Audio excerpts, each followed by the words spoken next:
Heterotopia Bahatına baharê kovara heterotopia jî wek kulîlkekê bêhêjmara xwe ya sêyem şîn bû. Kovara heterotopiyayê dêhêjmara xwe ya sêyem de bi galgalekê heterotopik derket pêşberê xwînerên xwe. Kovara heterotopiyayê bi duruşmeya tenê edebiyat dest bi weşanê kir. Kovara sê mehane jaliyê çend ciwanên Kurd yê ku qebleya wan edebiyatê tê amadekirin û kovar jaliyê weşanên nayê ve tê çapkirin.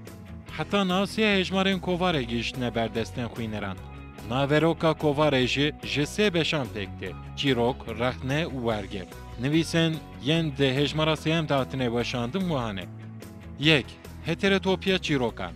Mil û dest, tevangbar, gevz, dilbijîna havînê, xerzikê silenos, saristana qehpik, li dû xanim.